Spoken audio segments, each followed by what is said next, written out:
नमस्कार। बिहार की बात में आपका स्वागत है। मैं हूं पंकज कुमार। इस समय की खास खबर यह आ रही है कि मुकेश साहनी आरजेडी के साथ अलायंस करने जा रहे हैं। जी हां, उन्हें कितनी सीटें निर्गत की जाएगी, अभी थोड़ी देर में प्रेस कॉन्फ्रेंस शुरू होने वाला है। पर आपको बता दें कि सबसे बड़ी चर्चा महागठबंधन को लेकर के इस बात के ऊपर हो रही है कि आखिरकार महागठबंधन बाकी के सीटों के उम्मीदवारों को घोषित क्यों नहीं कर रही है। सवाल यह उठ रहा है कि कांग्रेस ने 9 में से 3 सीटों पर उम्मीदवारी तो घोषित कर दी, बाकी के 6 सीटों पर उम्मीदवार घोषित क्यों नहीं हो रहे। सवाल यह उठ रहा है कि मधेपुरा, सुपौल, शिवहर, मोतिहारी, सीतामढ़ी, वैशाली, गोपालगंज, झंझारपुर, इन तमाम सीटों पर उम्मीदवार घोषित क्यों नहीं हो रहे। महागठबंधन देरी क्यों कर रही है, विलंब की वजह क्या है। क्या महागठबंधन और कैसे और ऐसे कई घटक दलों से रिश्ता जोड़ने जा रही है। क्या महागठबंधन को जो उम्मीदवारों की तलाश है वो पूरी नहीं हो पा रही है, या महागठबंधन किसी न किसी पेच में उलझी हुई है। वो जो कुछ भी है हम आपको बताने का प्रयास करेंगे, और साथ ही साथ बताने का प्रयास करेंगे कि महागठबंधन भले ही औपचारिक तौर पर अनाउंस नहीं किया हो, लेकिन महागठबंधन की तरफ से कौन कौन उम्मीदवार हो सकते हैं, कांग्रेस की तरफ से किन किन सीटों पर किसको उतारा जाएगा, और आरजेडी की तरफ से इन सीटों पर कौन उम्मीदवार होंगे, और साथ ही साथ कितनी सीटें अब महागठबंधन के साथ जुड़ रहे एक और घटक दल वीआईपी पार्टी को कितनी सीटें मिलने जा रही हैं, और कौन उम्मीदवार हो सकता है। इन तमाम बातों पर हम चर्चा करेंगे, क्योंकि हमारे साथ जुड़ेगा एक शानदार पैनल जो आपको इन तमाम चीज़ों के बारे में बताएगा। हम उनके साथ डिस्कस करेंगे, लेकिन आपको यह बता दें कि मुकेश साहनी की हरकत पर एनडीए की ओर से रिएक्शन क्या है। आइए पहले उसको सुनते हैं और उसके बाद शुरू करेंगे चर्चा, क्योंकि हमारे साथ जुड़ने जा रहा है एक पैनल। गठबंधन में शामिल हो रहे हैं। अब ये तो हम इतना ही न कह सकते हैं कि हमारे गठबंधन में नहीं आए हैं, फर्क पड़ेगा। वो इधर भी कोई फर्क नहीं पड़ेगा। फर्क अगर पड़ने वाला रहता तो वो तो यहाँ भी आना चाह रहे थे। अच्छा, ठीक ठीक ठीक ठीक। तो आपने सुना कि उनके जुड़ने का कोई फर्क नहीं पड़ता, और अगर पड़ता तो वो यहाँ पहले तो यहीं आए थे। एनडीए ने उनको रिजेक्ट कर दिया। इनफैक्ट विजय चौधरी ये कहना चाह रहे थे। आइए हम अपने पैनल से आपको इंट्रोड्यूस करा दें जो हमारे साथ जुड़ रहे हैं। हम इस पर चर्चा शुरू करते हैं कि आखिरकार क्या फ़र्क पड़ने जा रहा है। संजीव पांडे जी, अभी अभी खबर आ रही है कि वीआईपी पार्टी अब महागठबंधन का हिस्सा होने जा रही है। वीआईपी पार्टी एनडीए का हिस्सा होने जा रही थी, लेकिन एनडीए वीआईपी पार्टी को एनडीए ने रिजेक्ट कर दिया। बड़ा सवाल यह है कि वीआईपी पार्टी को महागठबंधन अपने पाले में ले रही है। कौन कौन सी सीटें देगी वो तो औपचारिक तौर पर अनाउंस हो जाएगा, लेकिन कहा जा रहा है कि एक झंझारपुर दिया जा रहा है, एक वैशाली दिया जा रहा है, और साथ ही साथ एक मोतिहारी दिया जा रहा है। मतलब साफ है कि वैशाली से मुन्ना शुक्ला का पत्ता कट गया है। अब कोई और उम्मीदवार वीआईपी पार्टी की तरफ से हो सकते हैं। पर इस गठबंधन को आप कितना महत्वपूर्ण मानते हैं, वीआईपी पार्टी के लिहाज से भी और महागठबंधन के लिहाज से भी। संजीव पांडे, क्या आप सुन रहे हैं मुझे? हाँ जी सुन रहा हूँ जी। हाँ, आपने सवाल सुना। मैंने कहा कि वीआईपी पार्टी महागठबंधन का हिस्सा बनने जा रही है। दोनों के लिहाज से आप कितना महत्वपूर्ण मानते हैं? वीआईपी पार्टी को एनडीए ने रिजेक्ट कर दिया था, लेकिन महागठबंधन अपना हिस्सा बना रही है। तो सवाल यह उठता है कि वीआईपी की प्रासंगिकता बनी रहेगी, और साथ ही साथ क्या महागठबंधन को ये सीटें जिताने में कारगर होंगे, कामयाब होंगे? इसकी कोई संभावना आपको दिखाई पड़ती है? कितना बड़ा मूव है वीआईपी पार्टी के लिहाज से और साथ ही साथ महागठबंधन के लिहाज से? देखिए, मुकेश सहनी कुछ दिन पहले तक एनडीए के कैंप में जाने की कोशिश कर रहे थे और एनडीए की रहे हैं, ये तो सनी साहब ही बता सकते हैं। लेकिन निश्चित रूप से ये तो आप मान के चलिए कि उनके पास एक वोट बैंक है और खास करके जो सहनी वोट बैंक, जो मल्लाह वोट बैंक है, वो उनके साथ है, तो उसका लाभ निश्चित रूप से महागठबंधन को मिलेगा। अब ये है कि उनको जो सीट मिलेगी वो कौन सी सीट मिलेगी, वो आपने एक संभावना बता ही दी कि 3 सीट है। तो ये भी हो सकता है कि सहनी साहब जैसे कि 3 सीट पे लड़ेंगे तो 2 सीट इंपोर्ट भी कर सकते हैं। मुन्ना शुक्ला कोई जरूरी नहीं है कि वो आरजेडी की जगह पे हो सकता है कि सहनी साहब किस कैंडिडेट भी बन सकते हैं, मुन्ना शुक्ला। तो मुझे लगता है कि अब ये जो छोटी पार्टियां हैं, जैसे जयशंकर साहब ने चिराग पासवान को देखा कि शामवी चौधरी को उन्होंने कैंडिडेट बना लिया, जो जेडीयू के एक बड़े नेता के बेटी हैं। हेलो, आ रही है? आ रही है? हाँ, आवाज आ रही है, आप बोलते जाइए, बोलते जाइए। तो मेरा ये मानना है कि छोटे दलों में जैसे 3 सीट है, तो वहां पे जो 3 सीट पे टिकट किसको मिलेगा, कैसे मिलेगा, वो लास्ट आवर तक फिर वो जो सारा एक नेगोशिएशन चलता है और उस नेगोशिएशन के बेस पर टिकट मिल जाता है। एक तो या तो खुद सहनी लड़ेंगे, बाकी 2 सीटों पे कौन लड़ेगा, कैसे लड़ेगा, वो या तो लालू प्रसाद यादव डिसाइड करेंगे या कुछ जो बड़े जो मजबूत कैंडिडेट होंगे उनको या तो इम्पोर्ट किया जाएगा। तो मेरा तो मानना है कि इससे महागठबंधन को थोड़ा सा पुश तो मिलेगा, इसमें कोई शक नहीं। नहीं, महागठबंधन को थोड़ा बूस्ट मिलेगा, पर मैं डॉक्टर संजय आपसे पूछना चाहूंगा। कहा यह जा रहा है कि आरजेडी ने उनको 3 सीटें दे दी है, पर आरजेडी ने एक शर्त लगा दी है कि 3 सीटें मैं दे रहा हूं, आपके सिंबल पे उतरेगा, पर उम्मीदवार मैं तय करूंगा। और यह बात लालू यादव ने आरजेडी को बता दी है, और इसी वजह से कहा जा रहा है कि वैशाली को लेकर के मुन्ना शुक्ला कई बार मिले लालू प्रसाद से, वैशाली तय माना जा रहा था, लेकिन अब कहा जा रहा है कि दूसरे भूमिहार प्रत्याशी उतर सकते हैं वहां से, वहां विनीता विजय को भी टिकट दिया जा सकता है। या और भी सुरेश शर्मा की भी बात चल रही है कि क्या सुरेश शर्मा बीजेपी छोड़ करके वीआईपी पार्टी से उम्मीदवार बन सकते हैं, यह भी बात कही जा रही है। आपको क्या जानकारी है इस बारे में? सहमति हो रही है, औपचारिक फैसला लिया जाना है, अभी प्रेस कॉन्फ्रेंस होने जा रहा है, लेकिन आप ये बताएं कि क्या जो मेरी जानकारी है वो कितनी सही है? क्योंकि कहा जा रहा वैशाली, झंझारपुर और मोतिहारी, तो मोतिहारी का मतलब साफ है कि राधा मोहन सिंह के खिलाफ उम्मीदवार उतारेंगे, झंझारपुर का मतलब है कि रामप्रीत मंडल के खिलाफ उम्मीदवार उतारेंगे, और साथ ही साथ वैशाली का मतलब है कि वीणा देवी के खिलाफ कौन उम्मीदवार होंगे। लेकिन कहा जा रहा है कि यह तय कैंडिडेट सेलेक्ट लालू प्रसाद करेंगे, सिंबल इनका होगा। अरे ठीक है, कैंडिडेट लालू प्रसाद ही सिलेक्ट कर, लेकिन मुन्ना शुक्ला के टिकट को लेकर के अब थोड़ा सा ये स्थिति अब बन गई है कि शायद वो उम्मीदवार अब नहीं है। जिस तरह से उन्होंने जो उनका वीडियो वायरल हुआ था और जाति सूचक शब्द का प्रयोग एक जाति के लिए उन्होंने कर दिया था, इसको लेकर के, और ठीक है विनीता सिंह के बारे में भी चर्चा है, क्योंकि वो रघुनाथ पांडे की बहू हैं, अमर पांडे की शायद परिवार की हैं, तो वो विनीता भी चाहती हैं कि हम वैशाली से लड़ें, क्योंकि चिराग पासवान के साथ बहुत मजबूती के साथ वो कैंपेन कर रही थी और उनको लग रहा था कि अगर वैशाली की उम्मीदवारी होगी तो वो हमारे हिस्से में आएगी।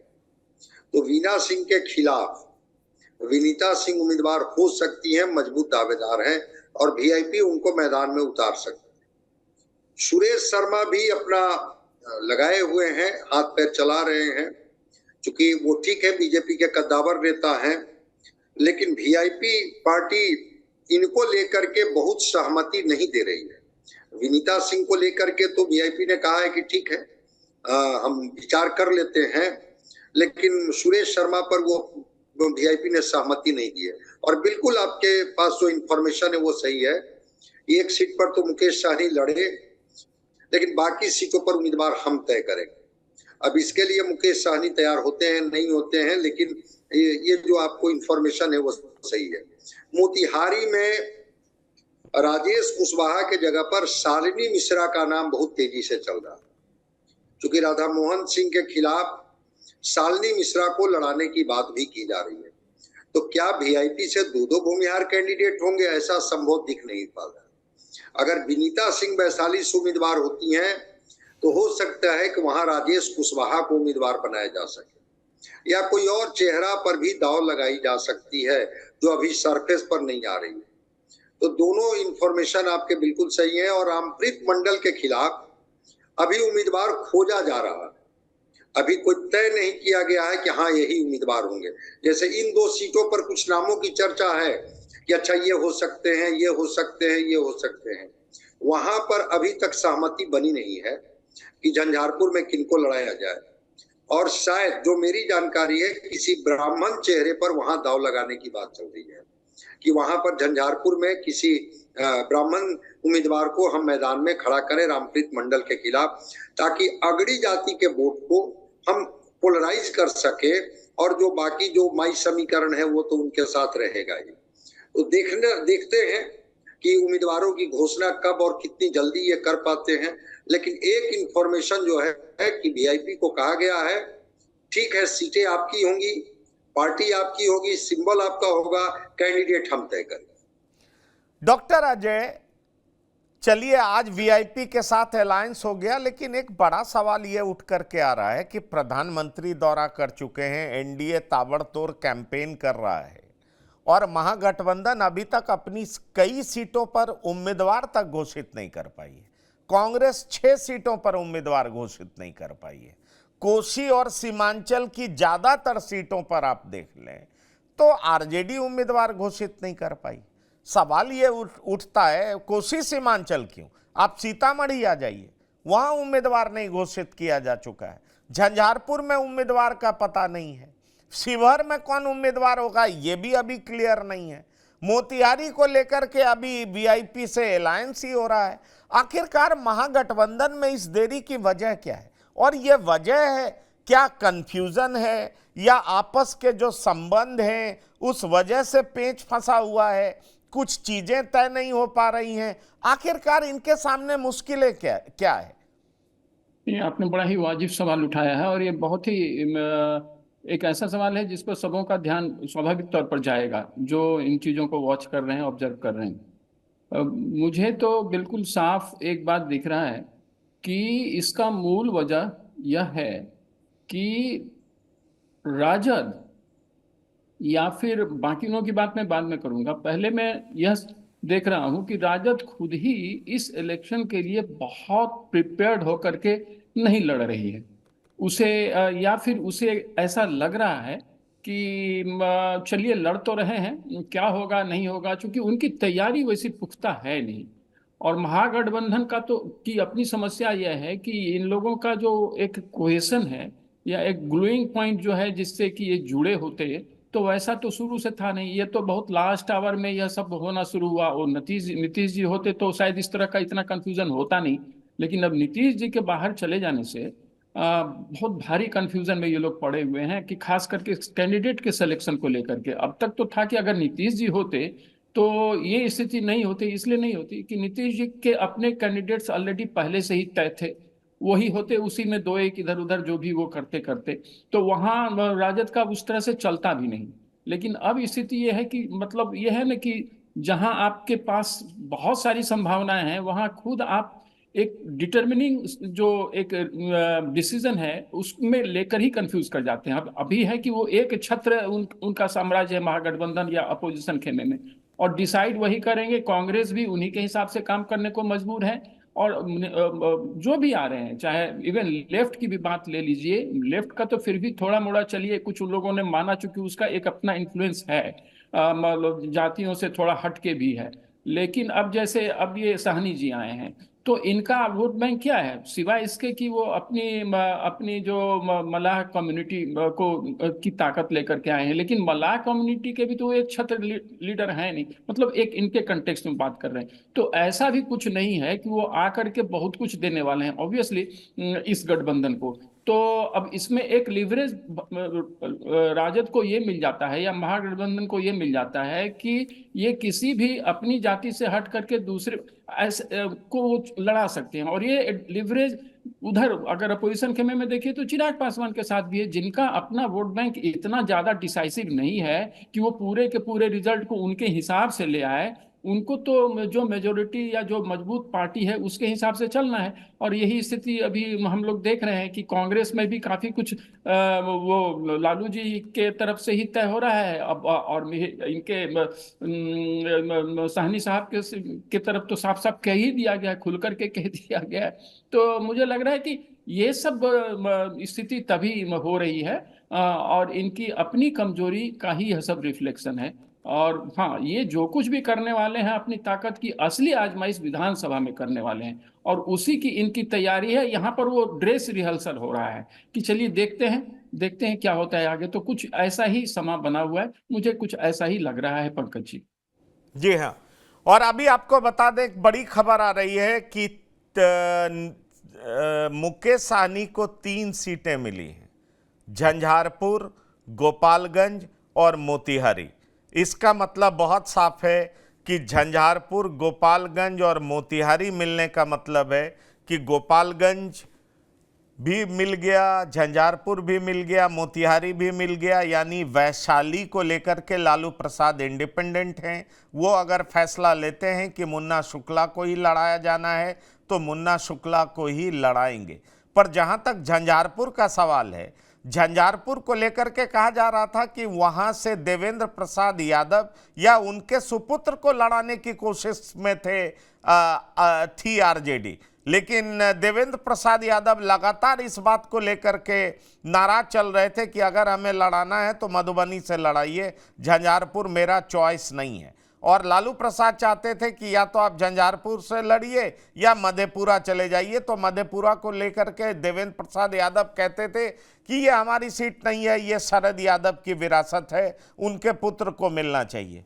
ऐसे में बड़ा सवाल ये उठ रहा है संजीव पांडे जी कि झंझारपुर तो अब वीआईपी को चली गई, गोपालगंज भी वीआईपी को चली गई, मोतिहारी भी वीआईपी को चली गई। उम्मीदवार तय कौन करेगा? तो उम्मीदवार तय करेगा आरजेडी। पर आरजेडी अपनी उम्मीदवार क्यों नहीं तय कर पा रही है? मधेपुरा से उम्मीदवार क्यों नहीं उतार रही है?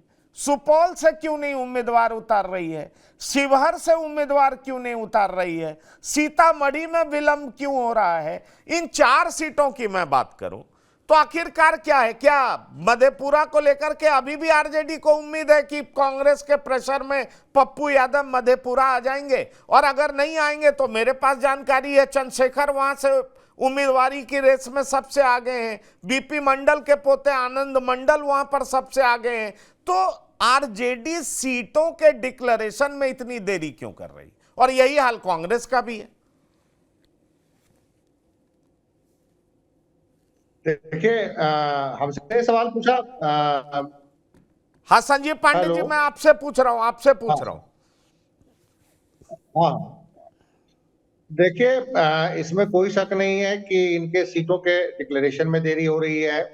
और मुझे कहीं ना कहीं लगता है कि ये जो 7 चरणों में चुनाव है, तो इनको उन 7 चरणों में चुनाव के कारण मुझे लगता है कि धीरे धीरे करके सीटों को डिक्लेयर करेंगे। और ये कहीं ना कहीं बहुत ही मजबूत, हर तरह से मजबूत कैंडिडेट उतारने के लिए कि पूरा ठोक बजा के कि कहीं कोई रिवोल्ट ना हो जाए, उस तरह से कैंडिडेट उतारने के लिए तैयारी कर रहे हैं।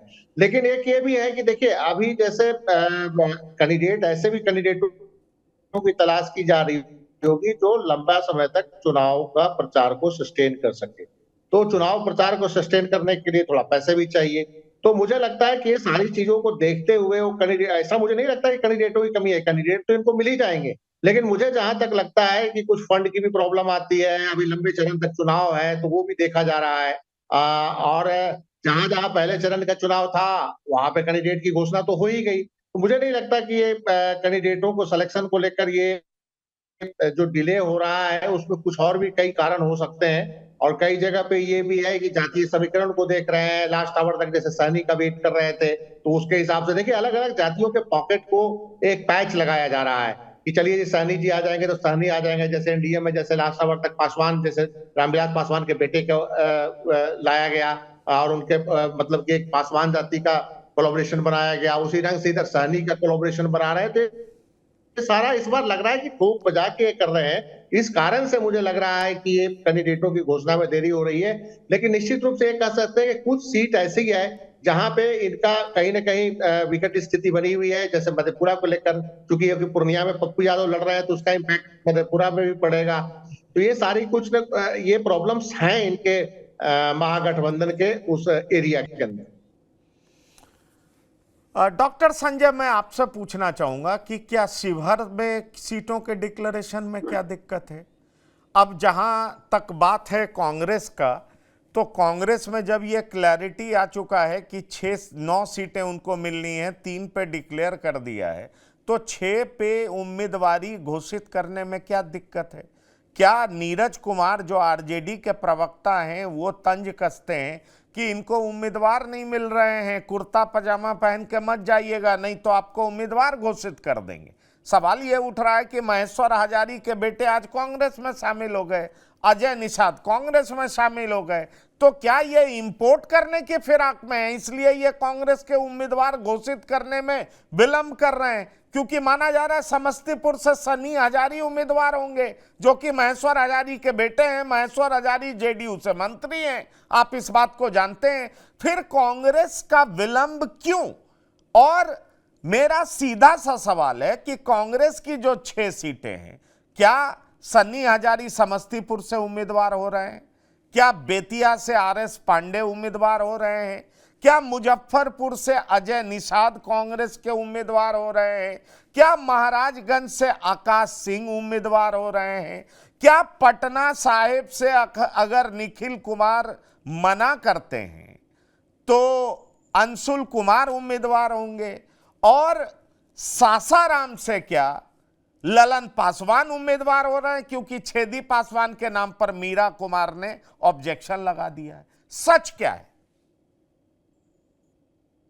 नहीं, देखिए, आज शायद इन लोगों की सीईसी की बैठक भी है और उस बैठक में कांग्रेस जो आला कमान है वो लोग तय कर लेंगे कि कौन सी सीटों पर कौन लोग लड़ेंगे। लेकिन हाँ, इस बात में भी सच्चाई है कि किसके खिलाफ कौन से उम्मीदवार लड़ाए जाए और बागी उम्मीदवारों की भी तलाश की जा रही है। अब महेश्वर हजारी होता है, हर चुनाव में होता है, क्योंकि ये चुनाव जिस फेज में है तो थोड़ा सा इंतजार तो किया ही जा रहा है कि कोई वैसे लोग आ जाए हमारी पार्टी में जो उस पार्टी के बगावती तेवर लेकर के आए और हम उनको उम्मीदवार बनाए। अब 3 सीटें जो वीआईपी को दी गई है, तो मोतिहारी से हो सकता है कि जिस तरह से पिछली बार अखिलेश प्रसाद सिंह के बेटे को चुनाव लड़ाया गया था रालोसपा से, इस बार हो सकता है कि वीआईपी पार्टी से भी वो आकाश सिंह कैंडिडेट हो सकते हैं। इसकी संभावना से इनकार नहीं किया जा सकता है। वहीं पर जो कुछ नाम जो आप ले रहे हैं शिवहर से, तो रामा सिंह को कहा गया है शिवहर जाने के लिए, और रितु जायसवाल के लिए सीतामढ़ी की बात की जा रही है कि एक वैश्य हम लड़ाएंगे और एक राजपूत जाति के लोगों को लड़ाएंगे। तो देखना होगा कि क्या रितु जायसवाल सीतामढ़ी से लड़ेगी और रामा सिंह जाएंगे लवली आनंद के खिलाफ लड़ने वैशाली, या रामा सिंह वहां नहीं जाना चाहते हैं। इसको लेकर के भी थोड़ी सी जिच है। कांग्रेस में भी जातीय समीकरण को भी साधने की कोशिश की जा रही है कि भाई दलित कितने होंगे।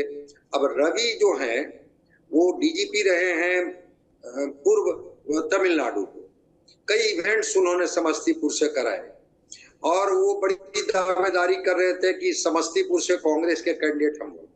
तो क्या उनको कैंडिडेचर की जगह पर महेश्वर हजारी के बेटे को कैंडिडेट बना दिया जाएगा? हालांकि महेश्वर हजारी ने कहा है कि नहीं, मैं एनडीए में हूं और पूरे समर्पण के साथ। लेकिन अगर उनको इस तरह की सहमति नहीं मिली होगी तो आखिर महेश्वर हजारी के बेटे को एनडीए में शामिल होने की जरूरत क्यों पड़ेगी? और अभी पूरा चुनाव के वक्त जरूर कोई इशारा मिला होगा कि हम आपको सुरक्षित सीट से चुनाव लड़ाएंगे और पहले हमारी पार्टी ज्वाइन कर लीजिए। पार्टी तो वही ज्वाइन कर रहे हैं जिनको टिकट मिलने की सहमति मिल जा रही है।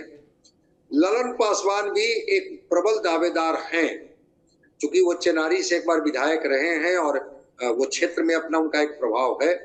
तो अगर मीरा कुमार नहीं तैयार होती हैं तो ललन पासवान की उम्मीदवारी से इनकार नहीं किया जा सकता है। पटना साहिब के बारे में कहा जा रहा है कि हो सकता है कि मीरा कुमार के बेटे को अगर उजियारपुर से नहीं मिला तो पटना साहिब से उनको चुनाव लड़ाया जा सकता। तो चुनाव के वक्त में नीरज कुमार तंज जो कस ले, लेकिन मजबूत कैंडिडेट को खोजा ही जाता है और वैसे कैंडिडेट को खोजा जाता है जिनमें विनिएबल हो, जिनमें विनिएबिलिटी हो और वो जिताऊ कैंडिडेट हो। तो अगर कांग्रेस या आरजेडी, अब मुकेश साहनी के लिए इंतजार कर रही थी पार्टी, पहले तो मुकेश साहनी ने एनडीए पर दबाव बनाया कि आप शेड्यूल कास्ट घोषित कीजिए, कहिए कि जब हमारी सरकार बनेगी, वहां बात नहीं बनी तो यहाँ आए। यहाँ भी उन्होंने कहा कि चलिए आपने घोषित तो कर दीजिए, घोषित तो नहीं किया लेकिन मुकेश साहनी को सीटें दी गई, लेकिन कैंडिडेट इनके होंगे। तो मुकेश साहनी को लाने से साहनी वोटों का फायदा कितना होगा इनको बिहार में, हर लोकसभा क्षेत्र में जो साहनी मतदाता है, क्या मुकेश साहनी की वजह से प्रभावित होंगे? तो ये चीजें हैं। और वैशाली से अगर अब तो तय हो गया कि अगर मुकेश साहनी के हिस्से में मोतिहारी चली गई तो वैशाली से हो सकता है कि किसी भूमिहार कैंडिडेट को लड़ाया जाए। मुन्ना शुक्ला भी उम्मीदवार हो सकते हैं, अभी पूरी तरह से खारिज नहीं किया जा सकता है। ठीक है, केस वगैरह हो गया है, थोड़ी नाराजगी हो गई है, तो थोड़ा बैकफुट पर आकर के आरजेडी और कांग्रेस उम्मीदवारों को चयन को लेकर के थोड़ा सा देरी तो बरत रही है, लेकिन इसका यह मतलब नहीं कि वो सही उम्मीदवारों की तलाश में नहीं लगी हुई है। अब सही चुनना है कि 3-4 हैं, इसमें सबसे बेटर फाइट कौन दे पाएंगे, कौन परिणाम दे पाएंगे, कौन नेक टू नेक फाइट दे पाएंगे, जातीय समीकरण किनके साथ होगा, सामाजिक समीकरण किनके साथ होगा, साधन किनके पास है, लड़ने के लिए कौन तैयार है। वो नीतीश कुमार जो कहा करते थे कि शेर के सामने हम बकरी को लड़ाएंगे, तो वैसे ही आरजेडी भी तो तय कर रही होगी, कांग्रेस भी तो तय कर रही होगी कि हम ऐसा कैंडिडेट दे जो मजबूत फाइट दे एनडीए को। तो उसके लिए थोड़ा कैंडिडेट को लेकर के जो ऑप्शन होंगे उसमें चयन में थोड़ा विलंब होगा। नहीं, आप बिल्कुल शेर के सामने बकरी कैसे उतारेंगे, लेकिन हम देखते हैं कि जिन नामों की चर्चा होती है उसके बाद सडनली किसी की एंट्री होती है और पूरा सीन बदल जाता है। आप देखिए, मुजफ्फरपुर से विजेंद्र चौधरी की बात हो रही थी, विजेंद्र चौधरी अब कहीं सीन में रहे नहीं, अजय निषाद आ गए। मुन्ना शुक्ला की बात वैशाली से हो रही थी, अब वैशाली को लेकर के लालू प्रसाद अपने स्टैंड पर कायम रहते हैं या क्या करते हैं। शिवहर को लेकर के रमा सिंह का भी नाम है और रितु जायसवाल का भी नाम है। कहा जा रहा है कि रितु जायसवाल तो कैंपेनिंग में लग भी गई हैं। ऐसे में सवाल उठता है डॉक्टर अजय कि जिस तरह की स्थिति महागठबंधन में दिखाई पड़ती है, आप इसको एक रणनीति मान रहे हैं, सूझबूझ करके रणनीति बनाना, या आप ये मानते हैं कि कहीं ना कहीं कंफ्यूजन है, आपस में समन्वय की कमी है, इसलिए पता ही नहीं चल रहा कि कौन सा उम्मीदवार कहां से लड़ेगा और इसलिए ये दिक्कत देखने को मिल रहा है? बिल्कुल सही कह रहे हैं। मैं यही मानता हूं, बहुत क्लियरली मानता हूं कि ये कंफ्यूजन की स्थिति है, रणनीति नहीं है, किसी भी सूरत में रणनीति नहीं है। क्योंकि अगर रणनीति होती तो कम से कम कैंडिडेट्स को पता होता कि कहाँ कौन किस जगह से लड़ने वाले हैं, और वो कम से कम मीडिया में कहीं ना कहीं से वो लीक हो ही गया होता। तो ऐसा तो बिल्कुल नहीं दिख रहा है। सवाल ये है कि कई चीज़ें हैं, देखिए इसका एडवांटेज और डिसएडवांटेज भी है। अभी अगर थोड़ा सा हट के हम बोले कि अभी देखिए, अभी एक उनका न्याय पत्र भी घोषित हो गया है कांग्रेस का, अब वो भी गारंटी वाली बात कर रहे हैं। तो अब स्टेज है, इसका फायदा इन सब चीज़ों को जो भी ये लोग भुनाना चाहेंगे, अपोजिशन खेमे वाले जो आज के अपोजिशन खेमा है, उससे तो हो सकता है इसका फायदा उन्हें मिल जाए, लेकिन महागठबंधन के स्तर पर कोई रणनीति होगी ये मुझे नहीं लगता है। और इसके साथ एक बात और भी है कि deep pocket of the candidate is very important. अगर आप उस कैंडिडेट को सीधे हम लड़ा देते हैं तो उससे नहीं होगा। कई बातें होती हैं, देखिए किसी भी तरीके से लोगों को फंड चाहिए, पार्टी को फंड चाहिए और कैंडिडेट्स को भी फंड चाहिए। किसी को भी सिर्फ इसलिए कि वो उस जाति का है और उसकी उतनी इच्छा शक्ति है कि उसके पास अगर डीप पॉकेट उतना पैसा है तो वह उसे खर्च भी करेगा, क्योंकि कई बार ऐसा होता है कि अगर बहुत इंपॉर्टेंट, अगर बहुत मातबर कैंडिडेट नहीं है तो उसकी सीधी नजर वहां होती है कि कहाँ से पैसे आएंगे, बस उतना ठीक है, बाकी हम लोग अपना करेंगे। तो ये सब सारी चीजें होती है। मैं ये नहीं कह रहा हूँ कि महागठबंधन पे इन सब चीजों पर कोई सीधे सीधे विचार हो रहा होगा, लेकिन इसका गाहे बगाहे फायदा और नुकसान होता है, यह भी होता जा रहा है। लेकिन सीधे तौर पर मैं इस बात को मान रहा, मुझे लग रहा है कि ये एक कंफ्यूजन की स्थिति है। कंफ्यूजन की स्थिति बिल्कुल क्लियर कट है, कोई स्ट्रेटेजी का हिस्सा नहीं है, क्योंकि हम लोग देख रहे हैं कि हो क्या रहा है। अब जैसे कांग्रेस की ही बात हम लोग अभी कर रहे हैं, तो कांग्रेस में भी तो ऐसा नहीं है ना कि बिहार के स्तर से ही सब कुछ तय हो जाना है। वहां भी टॉप लीडरशिप है, नेशनल लेवल की लीडरशिप है, और नेशनल लेवल की लीडरशिप में अपने ही बहुत बड़ा कंफ्यूजन है। कल ही वो जो महाराष्ट्र से वो जो कैंडिडेट, जो भाजपा, जो कांग्रेस के नेता जो फिर वापस अब कांग्रेस से निकल गए, तो उन्होंने अभी क्या कहा कि वहाँ 5-5 केंद्र है कांग्रेस में। तो अब वो कितना सच है कितना गलत है, लेकिन बाकी चीजें तो लग रही हैं। तो कांग्रेस की अपनी लाचारियां हैं, और उसमें भी फिर कैंडिडेट की बात होगी। तो पहले तो सिलेक्शन हो जाएगा, सीट कौन सा दिया जाएगा, फिर कैंडिडेट जगह किसे दिया जाएगा उस पर्टिकुलर जगह पर जो असाइन हुआ है इनके बीच, तो उसको लेकर के उनकी अपनी कंफ्यूजन है। और जहां तक साहनी जी का सवाल है, साहनी जी तो खुद ही वो दोनों तरफ आते जाते रहे, वो उनका ऐसा कोई कमिटमेंट तो महागठबंधन के साथ है भी नहीं, चूंकि वो एनडीए में गए हैं, ये सबों को पता है, और एनडीए की तरफ से उन्हें उस तरह की स्वीकृति नहीं मिली है, यह भी पता है। तो अब यह भी कहना बड़ा मुश्किल है कि इनके जो कैंडिडेट होंगे, अब जैसे 3 ही है, 3 में 2/3 तो बस 2 ही मेंबर है, तब तो फिर अकेले ही रह जाएंगे। अगर 2/3 निकल गए हैं तो बात खत्म, पार्टी ही खत्म। तो ऐसा अभी हम लोगों ने देखा था, वो चिराग पासवान जी के साथ ये स्थिति हुई थी। तो अब ऐसे में निश्चित तौर पर ये बिल्कुल कंफ्यूजन की स्थिति है। अब उसको टैकल करने में यह तो धन्य है, कहिए कि राजद है, और उसका एक छत्र कम से कम महागठबंधन में एक पावर है कि उसकी बात अंत में दूसरे सहयोगी दल जो इनके साथ आ रहे हैं थोड़ा मोड़ा आगे पीछे करके उसको मानने की स्थिति के अलावा उनके पास कोई दूसरा चारा भी नहीं होता है। अब इस पर यह निर्भर, बिल्कुल जी। पर मैं संजीव पांडे जी आपसे यह पूछना चाहूंगा कि पटना साहिब की सीट को अगर हम लें तो निखिल बाबू का नाम आ रहा है, और कहा जा रहा है निखिल बाबू नहीं लड़ेंगे तब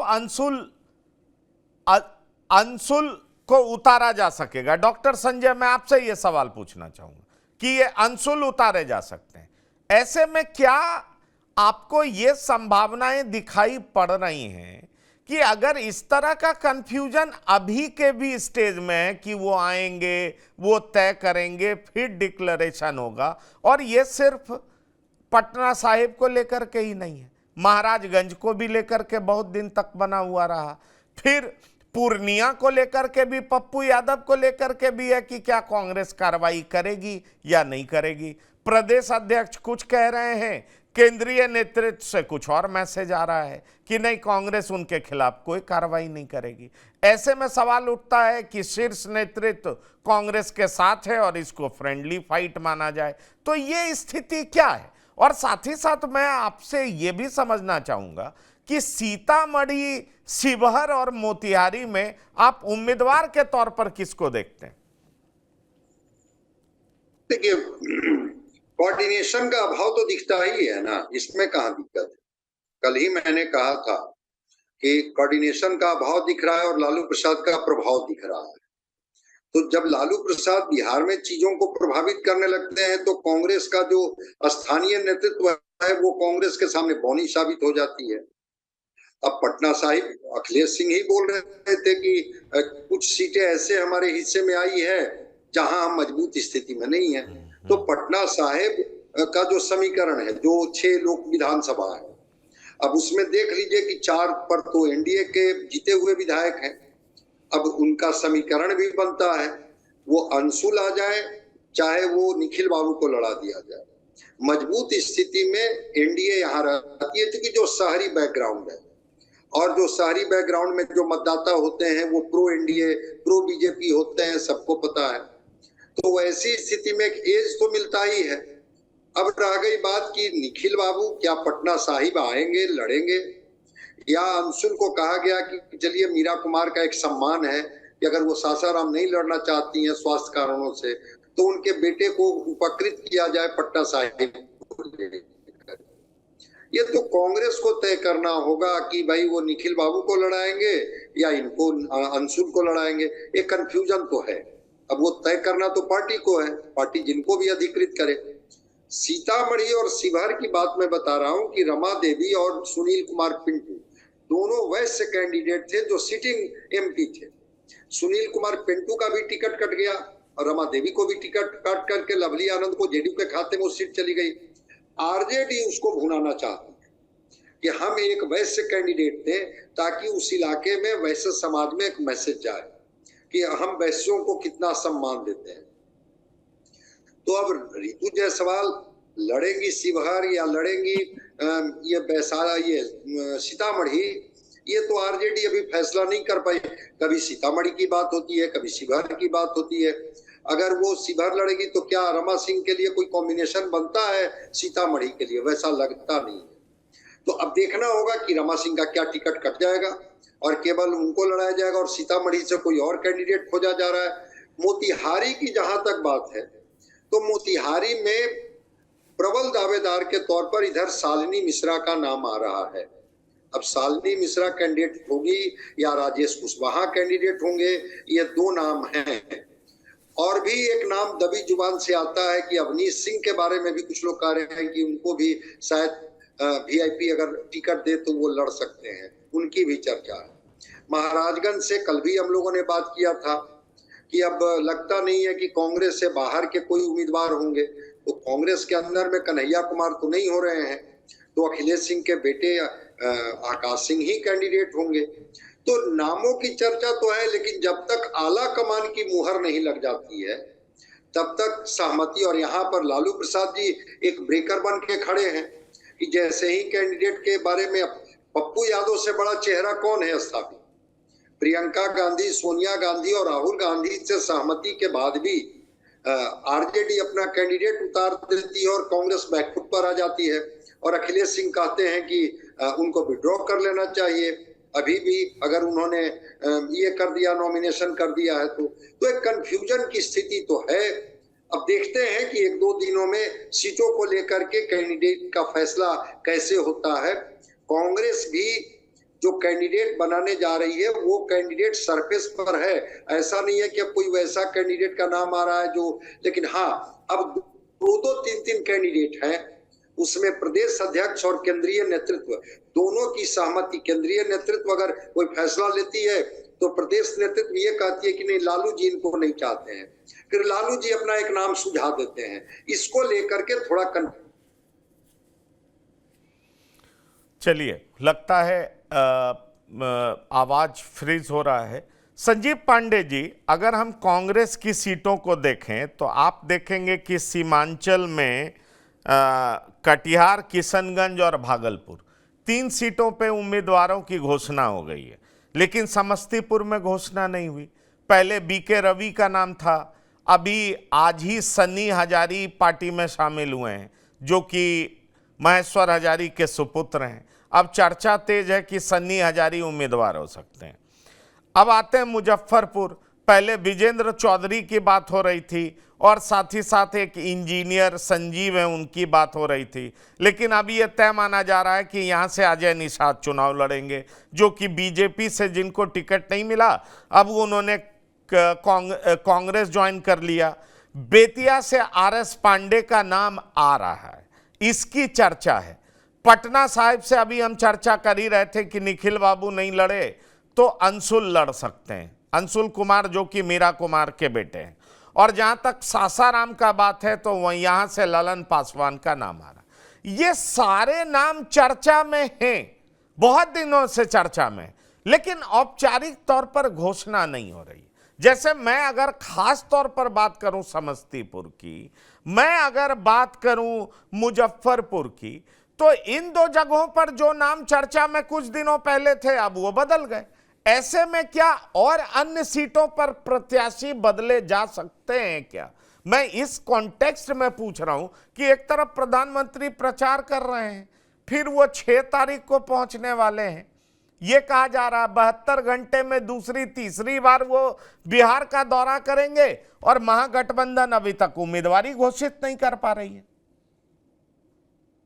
देखिए, इसमें कोई शक नहीं है कि जो एनडीए गठबंधन और खास करके बीजेपी के जो इलेक्शन जो प्रिपरेशन है और इलेक्शन से रिलेटेड जो तैयारियां हैं वो बहुत एडवांस है, और ये अभी तक टिकटों की घोषणा नहीं कर चुके हैं। और ये सिर्फ बिहार तक सीमित नहीं है, ये कई राज्यों में इनके साथ ऐसा हो रहा है। कई राज्यों में तो कैंडिडेट बदल दिए गए हैं, अगर आपको ज्ञान होगा तो जानकारी आपको होगी। मेरठ में आपको याद होगा कि पहले समाजवादी पार्टी ने भानु प्रताप सिंह को कैंडिडेट घोषित किया, उसके बाद 2 दिन चर्चा रही कैंडिडेट घोषणा करने के बाद, क्योंकि अतुल प्रधान लड़ेंगे, और अतुल प्रधान के बाद आज या कल में एक और नया कैंडिडेट का नाम आ गया, कोई वर्मा लड़ेंगी। तो ये मुरादाबाद में एसटी हसन साहब का टिकट काट करके किसी और को दिया गया, फिर वहां लास्ट आवर तक चिट्ठी जारी गई। हरियाणा में अभी ये स्थिति है कि हर एक दिन 2-2 दिन बाद कैंडिडेट हर कंस्टिट्यूएंसी में कांग्रेस के बदल रहे हैं कि हिसार में कौन लड़ेगा, सोनीपत में कौन लड़ेगा। यही लगभग स्थिति बिहार में है कि कंफ्यूजन की स्थिति है। और ये कंफ्यूजन की स्थिति पंकज जी तब आती है जब आपका ऑर्गेनाइजेशनल ढांचा बहुत ही वीक हो और आपका ऑर्गेनाइजेशनल ढांचा जो है सर्टेन लीडरों के जेब में चला जाए, तो फिर वो अपने हिसाब से पार्टी को चलाना चाहते हैं ऊपर से नीचे तक, चाहे वो प्रदेश लेवल का ऑर्गेनाइजेशनल जो लीडर्स होते हैं ऑर्गेनाइजेशंस में, या टॉप लेवल के जो कुछ लीडर्स होते हैं जो ड्राइंग रूम में पॉलिटिक्स कर रहे होते हैं। अब ये जो एक बार नाम आया कि सनी हजारी साहब आ जाएंगे समस्तीपुर से, आखिर इस नाम को सामने लाने वाले कौन है? और अगर सनी हजारी को कैंडिडेट ही बनाना है, अगर सीरियस कैंडिडेट वो है, तो ये 2 महीने पहले कांग्रेस ने इसके लिए तैयारी क्यों नहीं की? इसी ढंग से अगर आपको पटना साहिब से ही किसी को लड़ाना था, पहले शत्रुघ्न सिन्हा बीच में लड़े थे पटना साहिब से, इनके पिछली बार कांग्रेस के कैंडिडेट थे, तो क्या पिछले 5 साल में कांग्रेस ने, जब उनको पता था कि कांग्रेस के हिस्से में सीट आती है, तो क्या पिछले 5 साल में कांग्रेस ने कोई तैयारी ही नहीं करी कि मेरा संभावित कैंडिडेट पटना साहिब से कौन होगा? क्या आप औरंगाबाद से निखिल कुमार जी को आप लड़ाइए? निखिल कुमार जी पटना साहिब में किस हैसियत से लड़ेंगे? बिहार में कास्ट पॉलिटिक्स होती है, उनके कास्ट के लोग भी वहां पटना में नहीं है। पटना साहिब के अंदर जो डोमिनेट करते हैं सबको पता है, या तो कास्ट डोमिनेट करते हैं, मारवाड़ी हैं, बनिया हैं और तमाम दूसरी जातियां हैं, मिक्स से वोटर हैं, लेकिन उसमें राजपूत और तो कुछ जातियां जो है इधर उधर, जैसे भूमियार ही हैं, तो भूमियार पहले थे लेकिन अब वो पाटलिपुत्रा में ज्यादा हो गए, बीटा पालीगंज इस इलाके में ज्यादा हो गए, शहर के अंदर भूमियारों की भी संख्या उतनी नहीं है।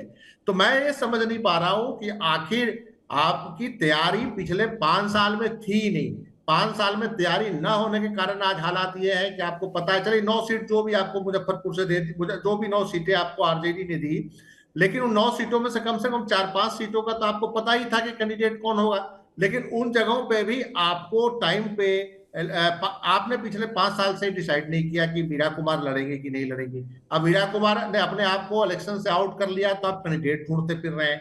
तो ये कांग्रेस के ऑर्गेनाइजेशनल सेटअप का जो एक फेलियोर है कि डीसीसी आपका नहीं है, स्टेट लेवल के जो लीडरशिप है वो सदाकत आश्रम में बैठते भी नहीं होंगे, शायद अपने घर से पार्टी चलाते होंगे। जो स्टेट लीडरशिप जो होगा, पहले भी लोग बोलते थे कि मतलब कि पहले भी लीडरशिप इसी स्थिति में कार्रवाई करती थी बिहार कांग्रेस की, अब भी वही स्थिति में कार्रवाई कर रही है कि वो घर से अपनी पार्टी को चला रहे हैं। कमोबेश कई स्टेटों में जो कांग्रेस है, जहां पावर में है पावर में नहीं है, वहां पे लगभग यही हालत है कि घरों से ही पार्टियां चलती है, डीसीसी पीसीसी सूना रहता है। आज एक खबर मैं आपको दिलचस्प बताता हूं कि हिसार का जो डीसीसी ऑफिस है उसमें ताला बंद कर दिया है एक स्थानीय नेता ने, जयप्रकाश, जो बहुत बड़े पहले देवीलाल के ब्रिगेड के होते थे, कांग्रेस के सांसद भी रहे, कांग्रेस के मंत्री रहे। सुबह सुबह ही मैं खबर पढ़ रहा था कि डीसीसी के ऑफिस में ही ताला लगा दिया और बोल दिया कि यहाँ कोई ताला नहीं खुलेगा जब तक मैं ना आऊं।